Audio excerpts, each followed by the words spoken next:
Welcome to SportsBeat KC, the sports podcast of the Kansas City Star and KCUR. It's Tuesday, June 23rd, and I'm Blair Kerkhoff. We are in a World Cup world. Kansas City is 2 games into its World Cup calendar, and the action has been spectacular. We've seen historic performances at Arrowhead Stadium, and around game days, FanFest and downtown have been sizzling.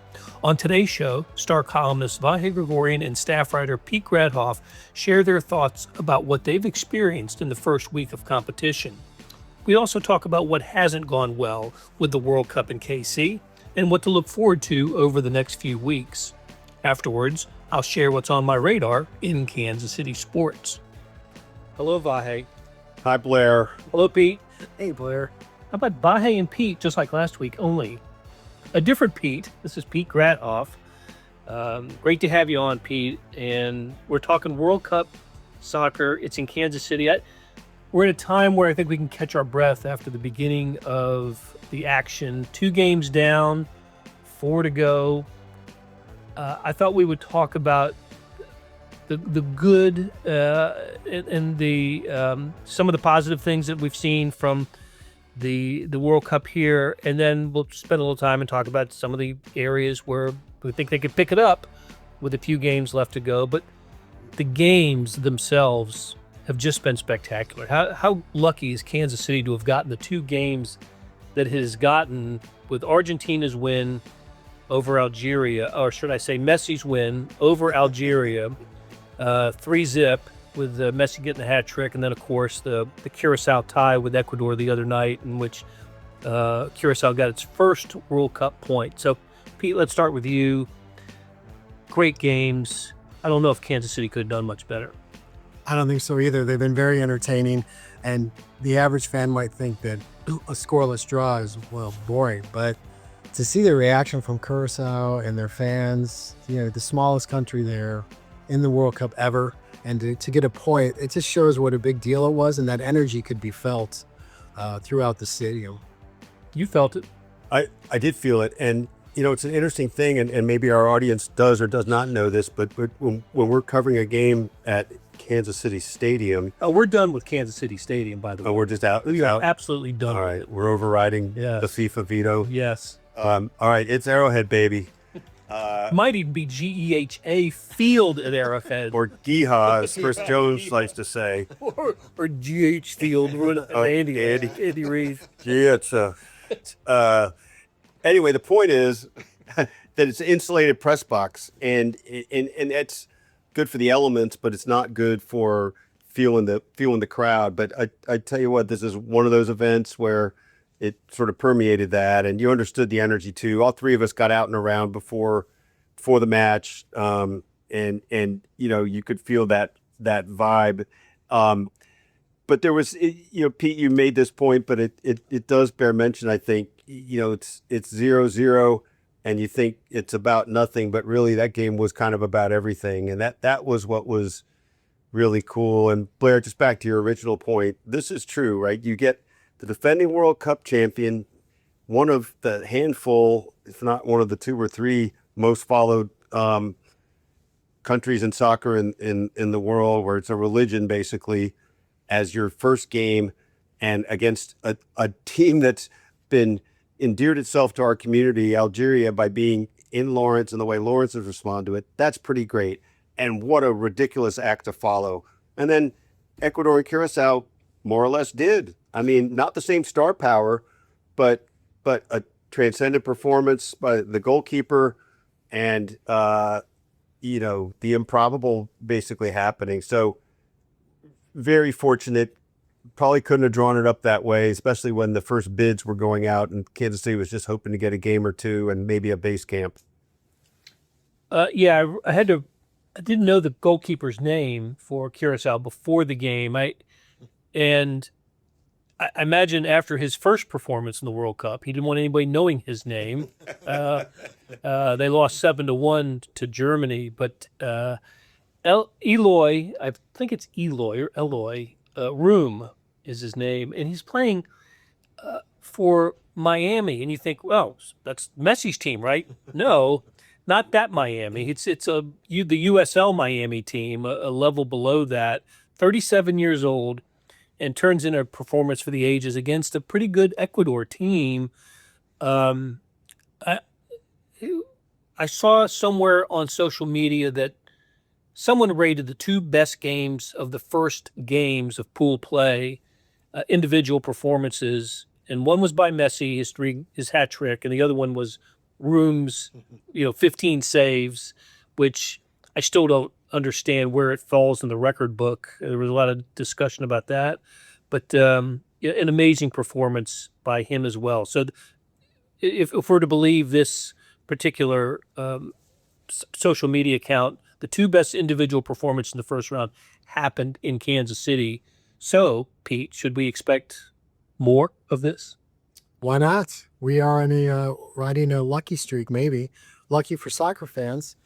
Or we're going to welcome a Dutch team here that just put 5 goals up on Sweden and playing against Tunisia, who's been like a sieve back there giving up goals. So there's no reason to think we couldn't see a crooked number put on the board for this. And the Netherlands have some individual talent there. Somebody could have a hat trick there as well. It should be, that's just on the field. And then as we've seen, those blue and white Arrowhead Stadium replacing the red from the Chiefs for Argentina, and then it was yellow for Ecuador. It's going to be orange this week too. No doubt. So, anyway, it's going to be fun. It's going to be another good game. It really is a great summary of the chameleon effect at Arrowhead, right? We're so used to the iconic imagery for all these decades, and now it's been just a great juxtaposition of color and cultures, and giving it a whole different sort of life. I wouldn't say better exactly, right? Because it's a different kind of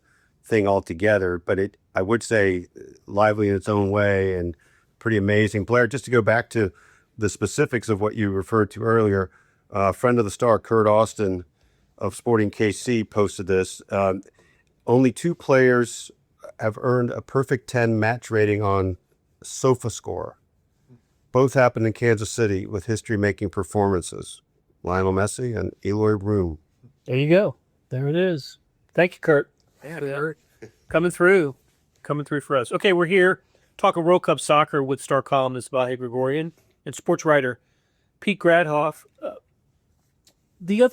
think the other victory, aside from what we've seen on the field in the 2 games, has been the Fan Fest and the way the area in downtown, especially around Fan Fest, Crown Center, and some of the streets, filled up with fans the day before and the day of the games. I was in downtown on Saturday at about 11 a.m. before the 7 o'clock kickoff for Ecuador and Curacao, and it looked like bumblebees down here. All the yellow dressed Ecuador fans, hardly any from Curacao, but I mean, Ecuador really did take over the stadium on Saturday night, and it was great to see. And I know we just spent a long time, off the podcast talking about this, but I don't know what the final numbers are going to tell us about how many fans have come to KC and how much money they spent. But at least for the first couple of games, the day before and the day of seems to have maybe fulfilled some expectations of what we thought it was going to look like downtown.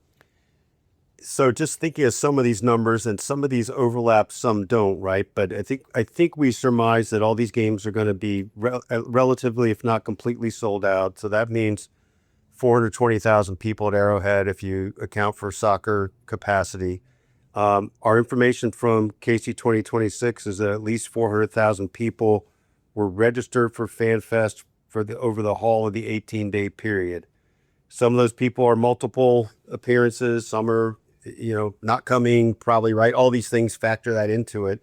But then the anecdotal points that all 3 of us have observed is just what you saw downtown, what I saw downtown Saturday at Messenger Coffee, just Ecuadorians everywhere, languages we haven't heard spoken on the street here, people from Japan who have no, direct affiliation with Kansas City. I think, Pete, you had some exposure to Polish journalists And so all that, it's hard to understand, get our arms around fully the groundswell that is, right? And what it ends up rippling out to be around here.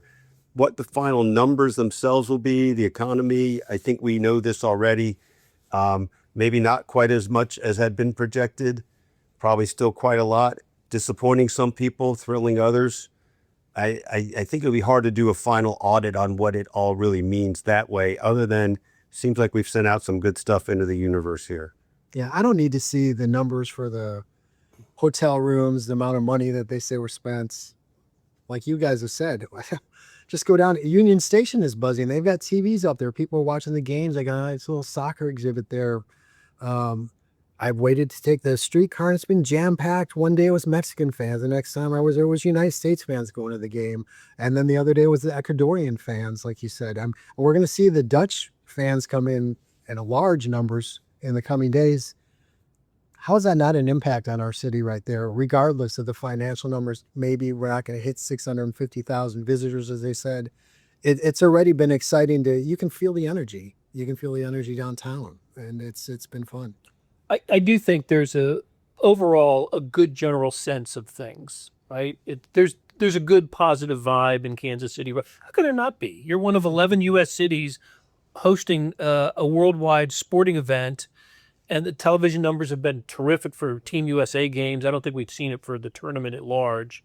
The hotel numbers have turned around a little bit based on some national reporting that Kansas City's not doing as poorly as some of the larger cities when it comes to vacancies and being able to fill the rooms that were lost when FIFA canceled all of its reservations. So I think there's at this point, like I said, we're still got 3 weeks to go and 4 games, a good feeling about the way things are here. Yeah, I do feel like that. And look, part of that's the lens I want to see it through. But I also feel like we've got, pretty good data, pretty good observations that tell us that, pretty good feedback.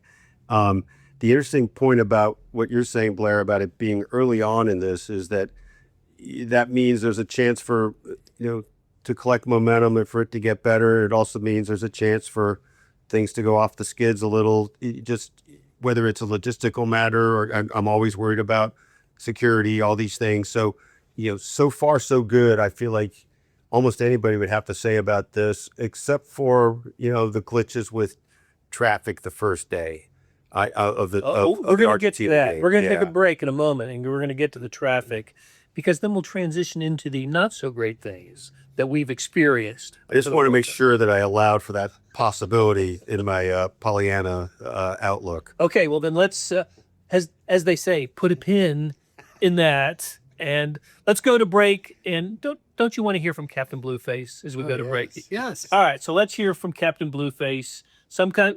It's funny. So I ran into the blue-headed fan from Curacao after the game on Saturday night and asked him if I could shoot a video of him, and he said yes. And his handler, yes, Captain Blueface has a handler. I asked him to write his name for me and on my notepad, and so he did. And his name is Brenton Ballantine, and underneath he said his name is, and he goes by Captain Bluefish. I said, fish, really? Because I like, it's plain as day, fish. Because he's Captain Bluefish. Well, I look him up, and he's Captain Blueface everywhere else. So this is either Captain Blueface or Captain Bluefish speaking to Curaçao's victory, 0-0 victory over Ecuador. It's something we dreamed of. We work hard to be here, and we deserve to be here, and we showed the world today that's the case. We love you. Curaçao pa'l mundo. Let's go.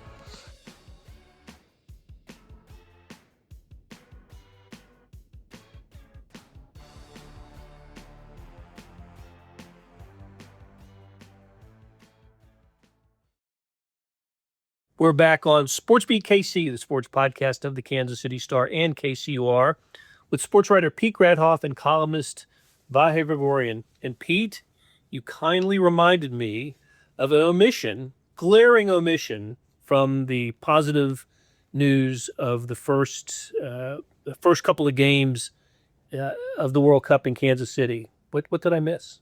That Taco Bell over by Arrowhead Stadium was just busting with business after games. Bursting at the seams. That's It's true. It's Listen, very true. I know that's not really what you're going to say, but I do think we need a reporter on the ground there for the next games. And I wouldn't be surprised if joining fans at this Taco Bell were the king and queen of the Netherlands and their daughter, one of their daughters, the princess. We had royalty here, and who would have ever guessed when the World Cup was awarded to Kansas City that it's the first time in 100 years since the dedication of the World War I memorial, when the Queen of Romania was here, that we've had royalty in Kansas City. pretty cool. Pretty full circle thing, especially with the World War Memorial looming so large, and literally the landscape of this with FanFest being on its grounds. Yes. So kind of extra cool. Did you, at first we were looking at that video, you were showing us the video of the king and queen dancing in the locker room. And I think for a moment, one of us thought that you had taken the video yourself and you were like shoving somebody out of the way. But I guess that was their technical crew that shoved somebody out of the way. It was either Curaçao's social media team or, listen, if you're in the way of the king and queen dancing, they're going to shove you out of the way. Yeah. We want to get that video. That was fun. That was great fun to look at that and to feel that. It is kind of a funny twist on this, that here come the Netherlands outright to play here this week, but the king and queen schedule, I guess they went to Dallas for a Netherlands game, and then they had the opportunity to come here for Curaçao, which is in the kingdom of Netherlands, even the Dutch kingdom. Is that the right term? Even though it's an autonomous country. And it's King Willem Alexander And Maxina. and Queen Maxima. Oh, is it M? M-A. Yep. Maxima. It might be a typo in some story or another. I have to take a look.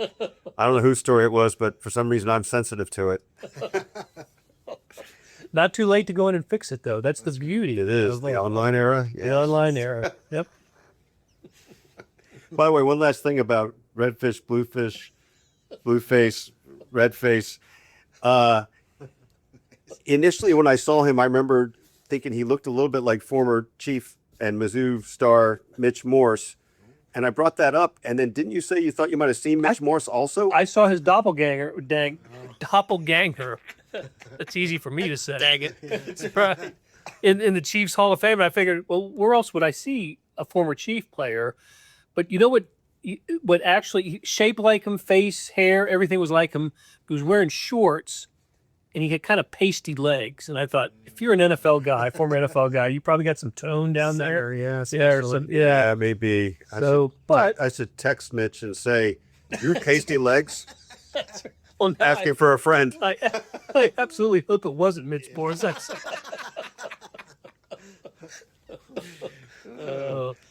Okay, so not everything has gone swimmingly for Kansas City and FIFA here at the World Cup, and we could spend 75 minutes talking about everything that went wrong. How did you pick that number, Blair? Well, that turns out to be the distance from the Crown Center to Arrowhead Stadium on certain nights of the week. As for instance, when Argentina is playing a soccer game there and there's no clue as to direct traffic to the right places, that was frustrating and miserable, just a terrible traffic experience that we were not alone in experiencing.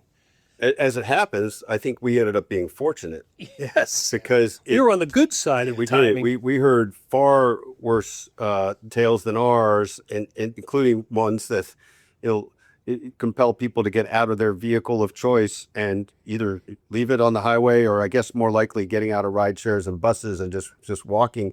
The nerve that it hits though is you can live with getting snagged a bit in traffic if it's slow. It's slow, it's moving, you're girded for that. But what's hard to deal with is when it is, you feel like you're in some concentric circle of hell. You have no idea where you're supposed to be going. Why is it cut off here? Why isn't that gate open? And I think that was probably one of the most debilitating parts of that breakdown the other day. Yeah, it was poorly explained to everyone, I'd say, that who was going out to that what they were going to run into. And they didn't expect it either. Pam Kramer, the CEO of KC 2026, said they had over half their buses on the road at one point, either coming or going, which is not what they expected. They thought they'd have a lot more, picking up people at that time. So that's people who were waiting at stops too. And we all talked to people who got out of their car, their rideshare or whatever, and decided to walk because they were afraid they're going to miss the game. And we all know how much these ticket prices were. I mean, imagine spending $500 and game time's coming up and you're stuck in traffic. You're going to do what you can to get there. Yeah. I think, there was a collision here of a few different things. Obviously, we've for many years seen how it works at Arrowhead with the Chiefs. And I think, let's just say local authorities, because I'm not sure under whose jurisdiction that actually is. But right, they've got a system that by and large works. We've been involved in some issues there from time to time, but basically, the rhythm of it if you live here, because you know what gate you're going in, what time to get there, what the flow is going to be when you go inside. So now you've got that overlaid on FIFA. FIFA is running the ingress and egress. I mean, I think that's pretty explicitly clear that it is their construct, and what comes with that is quite another dimension of safety and security measures. But also, a lot of the lots are taken up with, whether it's tents for DIPs or media tents or all this. It's just a different layout. So now you got that tension.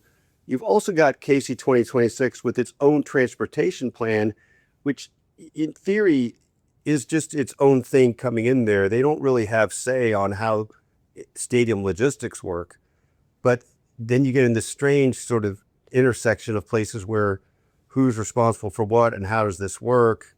So look, I mean, I'll let you cue us, Blair, on the contrast between that and Saturday, but there were some significant, far better. Right. It improved. Yeah. No doubt. It did. I mentioned 75 minutes because that is how long it took us to go from where we're sitting now, the building in which we're sitting, to the parking lot. And I think you timed it on Saturday 17 minutes. So obviously improvements were made. It also was a weekend night and not a weekday night, which I think made a difference.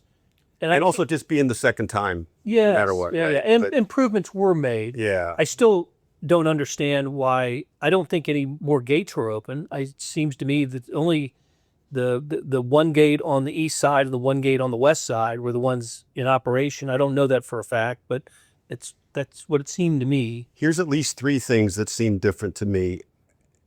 We did see highway signage that articulated what parking gates go with what parking passes. We didn't see that on the first day. When we got on Blue Ridge, is that Blue Ridge to the Blue Ridge cutoff? When we got on there, what's east of the Truman Complex? Is that Blue Ridge cutoff? Yeah, Blue Ridge. We also observed something I didn't see the other day: almost a mile-long lane set just for buses. I don't think we saw that the other day. Maybe we just were too flustered by the time we got there and missed it. I also think there was sort of the original sin of not opening the gates early on Tuesday when there were hundreds, if not thousands, already lined up. And that started the backlog kind of cascading out that warped everything else. I had a number of people point out, well, yeah, this wasn't the Argentina game. I think the bigger factor by far is what you said. It's not rush hour traffic, because the crowd size was pretty similar. It was, 69,000. Yeah. Yeah. So, well, Just one of the other point that they KC 26 made a point of making sure that all the rideshare people knew there's a specific lot that they were supposed to go to, and they weren't doing that.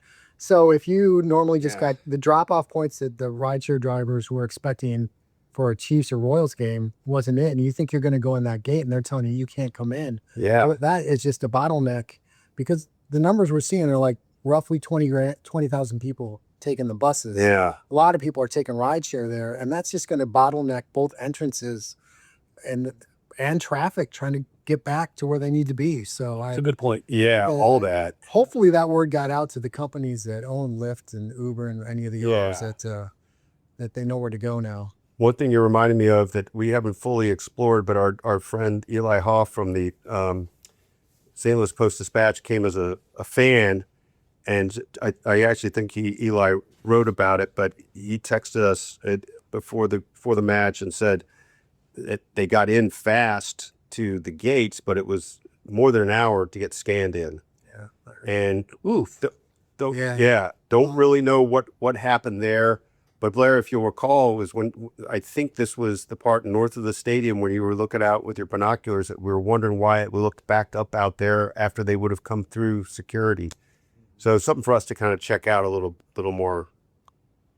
Okay, so besides the traffic, one of the what we've also heard is maybe some businesses around downtown aren't experiencing the success that was projected for them for all of downtown, based on the attendance, the number of people that were expected to be in town. Look, one thing that's changed in the last few weeks are percentages of where fans are coming from. And it seems like we're hearing about fewer international fans and more from Kansas City and outside of Kansas City. I don't know what the numbers are exactly, but is there any easy way to explain why some businesses, let's say within maybe a 2 or 3 mile radius of Fan Fest, which is at Liberty Memorial, why some are doing okay and some aren't? I think it's enormously complicated. I think we were in our casual conversation talking about how, from what we can tell, and I don't remember if we've written about this, the barbecue's doing pretty well all over. Yep. And the reason I bring that up is that becomes an obvious thing for people to gravitate to. Maybe some of the rest is not necessarily obvious. It's a good restaurant that we love, not necessarily something on the map of the Ecuadorian visitor. Some things are in proximity. You wonder about it. Some things I think fluctuate. We had a story the other day that Eric Adler wrote about the disappointment on Southwest Boulevard with lack of, and mostly Mexican restaurants. Businesses along. And businesses along there. Yeah. But this is, the reason I bring that up is we went to a restaurant on the west side the other night. I'll just say what it was, Bluebird Bistro, a great restaurant that we really like. And it was there's almost nobody there. And they were disappointed because they normally actually do get international people in there, which is just kind of weird. But we left there, and the direction we drove back was going by Southwest Boulevard, and it was teeming with Ecuadorians. Oh. Now, what Eric had written was from the days before, and that had yet to happen. And obviously we need to write about those things as we see them. But I think what it also reminds us of is that something can be true for part of this that will be different, and whether good or bad, I mean, it's just, it remains to be defined. I agree. It's our inclination to immediately give our analysis on something as it's happening before letting everything happen. A lot of people, I mean, the big thing was you could take a bus from the airport, right, for free downtown. We have good public transportation now, at least temporarily. The streetcar too. What's the walkability area if you're a fan from FanFest down to Union Station? That's kind of a long way to get over to some of those restaurants on Southwest Boulevard or somewhere else. I just wonder if they're going along the line somewhere to the River Market. I've heard good things about restaurants going the other way to the Plaza. I mean, maybe fans are just taking advantage of where they can get around easier to get places rather than having to walk a mile or two. I would sure think that, and I've said this to a few people. One of the advantages of the streetcar is not just that it's free, it's that you don't have to go through the stress. Maybe you guys have, this happens to me all the time in a foreign country, right? Oh, I don't know how to do that. I don't know. What do I use to pay? Do I have to have cash? Do I speak? No, you just get on. Right. And I do think it might even be an interesting story for us to do. The Central Corridor, because of the streetcar, I think is thriving in a way that maybe other places just outside aren't, just because it's another, it's another ride. It's another mystery to how you get there. I don't know. It's just kind of interesting. Of all the anecdotes that we've heard about, European fans taking ranch dressing home and, being amazed by Buc-ee's, in Texas, all those types of things. One smaller one that I've heard here are people standing at the stops along the streetcar lines and asking, "Is this free?"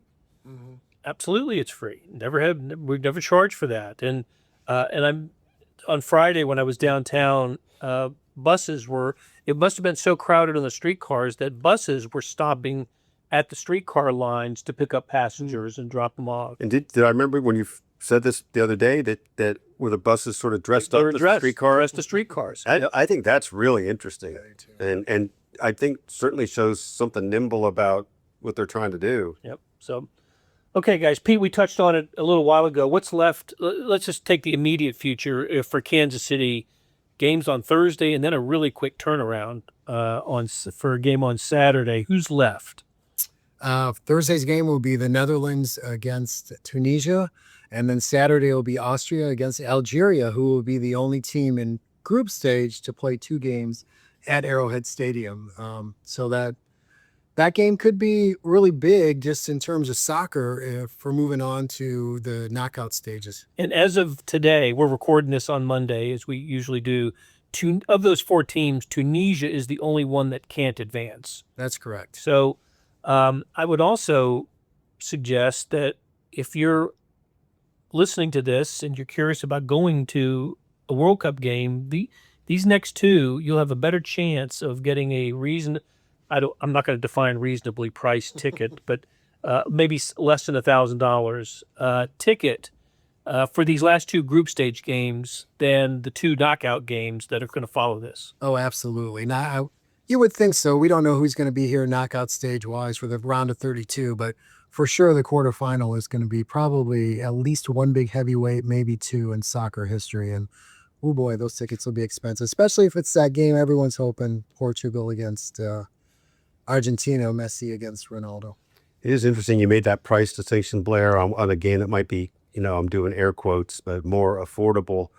It's very hard to find that price point that just makes somebody say, $385 is worth it just to say that I went to a World Cup game if you don't really have any skin in the game. But I suppose if you're a great fan of 1 or 2 of the teams, and that's when you spend more. It's just I guess that sort of the idle curiosity, I'm going to go to a game crowd is not part of this. I guess not, but I would sell it as a once in a lifetime experience. Yeah, I think so. I don't care who's playing. I've been moved by the flag presentations and the national anthems and the colors. It's just been a wonderful experience. And like I said, we're only a third of the way through the games being played here. Yeah, it's been great. That Blair's right. He wins the World Cup, going to be back in Kansas City. Well, 6 years with the women's, but the men's tournament, when are you going to get this chance to see it again? I mean, I don't know. So spend that money. Great conversation as always. Here's what's on my radar in Kansas City sports this week. The NBA draft begins its 2-day run tonight. That's 30 picks. The second round is on Wednesday. The Washington Wizards have the first pick. Will they take Kansas' Darren Peterson or BYU's A.J. DeBonsa?